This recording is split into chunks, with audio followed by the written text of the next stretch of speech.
logika dalam dunia kehidupan manusia dan dunia akademik dengan contoh kasus karakteristik di dunia perkuliahan. Menurut berita yang dilansir melalui lpmperspektif.com bahwa terjadi kasus mahasiswa yang membunuh dosen di sebuah universitas di Sumatera Utara karena masalah skripsi. Di daerah lain, juga terdapat kasus seorang guru yang dituntut karena memberikan hukuman terhadap muridnya. Maraknya kekerasan dan kriminalisasi terhadap tenaga pengajar membuat oknum dari anak didik menjadi tidak beretika karena merasa dilindungi oleh undang-undang. Etika merupakan dasar dari pembentukan karakter mahasiswa. Beretika berarti menghormati guru, dosen, dan tenaga pendidik lainnya. Selain itu, berkomunikasi yang baik dan sopan juga perlu diterapkan. Dengan etika yang baik, akan tercipta sumber daya manusia yang baik pula, dan ilmu yang diperoleh akan bermanfaat dalam mencapai kesuksesan.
Sudut pandang logika. Contoh kasus, akibat terkurung di rumah selama pandemi, banyak mahasiswa yang mengalami depresi.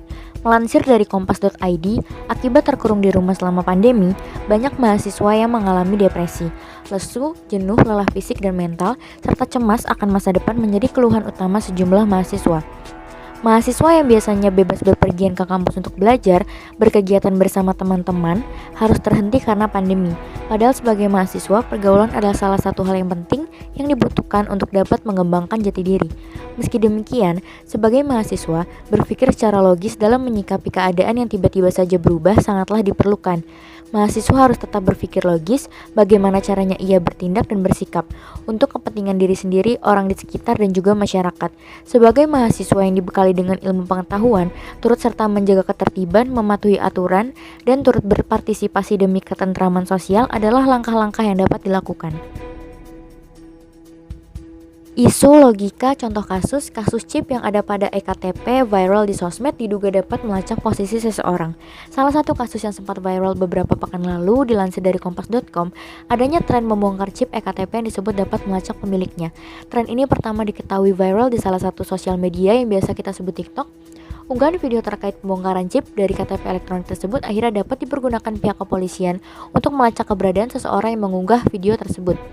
Video yang telah dikomentari oleh ribuan orang tersebut menimbulkan asumsi baru yang dapat memecah berbagai pihak. Namun ketakutan berbagai pihak akhirnya ditepis oleh Dirjen Dukcapil Kemendagri Zudan Arif Fakrullah yang menjelaskan bahwa KTP elektronik memang terdapat chip yang terletak di sekitar lapisan keempat.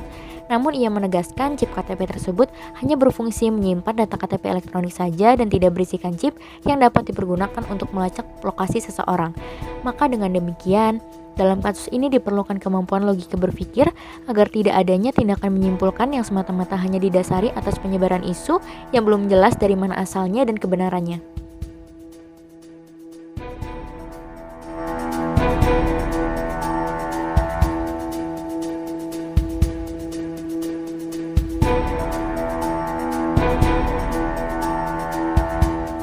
Contoh kasus rasisme terhadap orang Papua.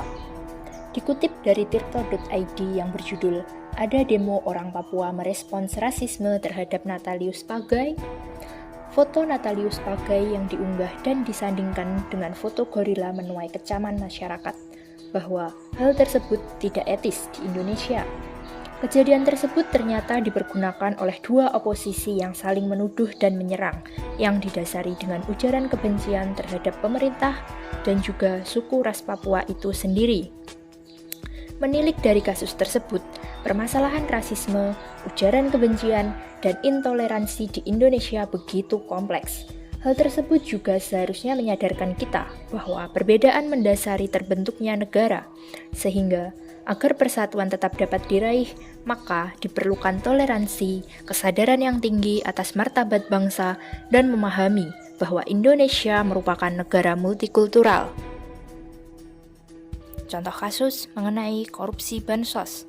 Dilansir dari nasional.tempo.co yang berjudul Kasus Korupsi Bansos, Juliari Batubara disebut mengelola 1,6 juta paket. Usai terungkap kejadian korupsi dana Bansos yang dikepalai mantan Mensos Juliari Batubara yang berkisar 17 miliar dari total dana 20,8 miliar, pemerintah jadi khawatir mengenai pelaksanaan pencegahan COVID-19 yang beranggaran dana besar, seperti sektor kesehatan dan pemulihan ekonomi. Semua program penanggulangan COVID-19 rawan dikorupsi. Dalam situasi bencana atau krisis, pemerintah dimungkinkan untuk melakukan pengadaan barang melalui tender atau lelang, sebab bantuan harus disalurkan dengan segera dan cepat kepada masyarakat. Sangat disayangkan sekali apabila kejadian seperti ini terus terulang, hingga menjadikan masyarakat korban dan negara perlu menopang kerugian yang terjadi. Pemerintah perlu melakukan tindakan tegas atas penyelewengan hak dan kewajiban negara.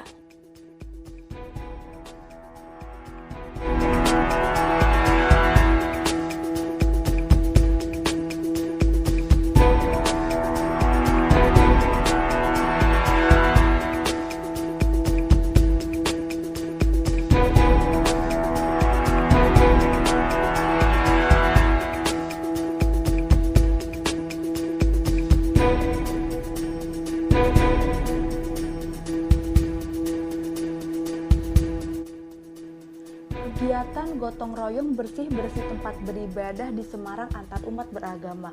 Menurut berita yang dilansir melalui newsdetik.com bahwa Jumat 25 September, warga mulai membersihkan masjid dan kapel sejak pukul 8 sampai 11 waktu Indonesia Barat. Umat kapel Fransiskus Xaverius 17 dan jamaah Masjid Al-Mutakin saling bahu-membahu membersihkan dua tempat ibadah tersebut. Pada saat gotong royong membersihkan tempat ibadah itu, warga gedong dibagi dalam dua grup. Semua saling membantu membersihkan area tempat ibadah tanpa memandang agama satu dengan yang lainnya. Masyarakat gedong hidup berdampingan, tidak ada yang namanya konflik dan saling tolong-menolong. Di sana ada yang beragama Islam, Katolik, dan Buddha. Isu tersebut berkaitan dengan nilai yang terkandung dalam Pancasila, sila atau nilai pertama ketuhanan yang Maha Esa, yaitu toleransi pada kelompok yang berbeda keyakinan. Nilai utama ini mengacu kepada keyakinan pada Tuhan dan hidup dengan menjalankan perintahnya tanpa mengganggu urusan agama lain. Isu warga negara yang setia pada Pancasila dengan contoh kasus, tanpa menjadi presiden, rakyat harus menjadi warga yang setia akan negara dan Pancasila. Dilansir dari kumparan.com yang berjudul Mencintai NKRI tak harus menjadi presiden, bahwa menjaga dan mencintai tanah air dengan segenap jiwa raga dapat dilakukan oleh semua orang. Contoh hal-hal yang dapat dilakukan untuk turut serta dalam menjaga kedaulatan NKRI adalah memajukan perekonomian negara dengan mencintai dan bangga terhadap produk buatan dalam negeri. Kemudian menaati UUD Negara Indonesia, tidak melakukan tindakan kriminal, menaati aturan yang ada, serta saling menghormati dan menjaga kerukunan antar umat. Yang tidak kalah penting, yaitu memperkenalkan budaya bangsa Indonesia kepada bangsa internasional dan terus melestarikannya untuk generasi penerus bangsa.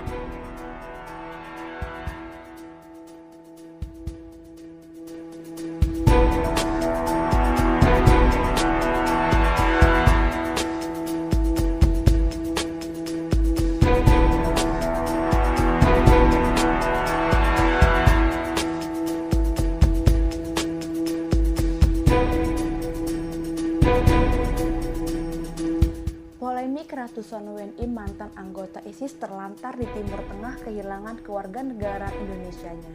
Dilansir dari Jakarta CNN Indonesia, polemik ratusan WNI mantan anggota ISIS yang terlantar di Timur Tengah sudah memasuki babak baru. Kini Presiden Joko Widodo tak lagi mengakui mereka dengan menyebut ISIS ex-WNI. Kepala Staf Kepresidenan Muldoko juga menyebut bahwa yang bergabung dengan ISIS tak lagi punya kewarganegaraan. Bahkan pemerintah juga ingin menerbitkan keputusan berisi nama-nama yang kehilangan status WNI akibat bergabung dengan ISIS. Nantinya mereka akan dicekal dan tidak bisa masuk ke wilayah Indonesia.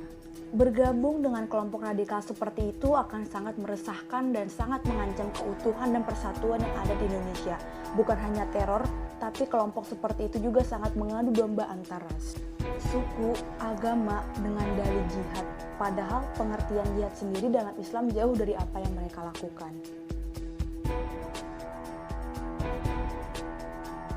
Isu kewarganegaraan di dunia internasional, contoh kasus politik luar negeri Indonesia yang memegang prinsip bebas aktif. Melansir dari tirto.id, berlandaskan politik luar negeri Indonesia yang memegang prinsip bebas aktif, Indonesia tidak memihak di luar nilai yang tercantum dalam Pancasila sebagai ideologi bangsa. Dalam pelaksanaan hubungan luar negeri, Indonesia selalu berpijak kepada nilai-nilai Pancasila dan juga pembukaan Undang-Undang Dasar 1945. Sebagai contoh konkret dari kontribusi Indonesia terhadap perdamaian dunia adalah Indonesia tergabung dalam organisasi dunia yaitu PBB, Konferensi Kolombo dan Konferensi Bogor, KAA dan juga ASEAN. Kegiatan-kegiatan kontribusi yang telah dilakukan Indonesia dalam turut serta menjaga perdamaian dunia ini patut kita pahami dan apresiasi tinggi mungkin. Pada era teknologi yang semakin berkembang ini, dunia yang tanpa batas, kita harus memahami posisi sebagai warga negara Indonesia yang akan membawa nama Indonesia ketika berada di luar negeri. Sehingga, sikap, tutur kata, dan perilaku kita haruslah mencerminkan sebagai warga negara yang memahami ideologi negaranya dan bertindak secara bijak.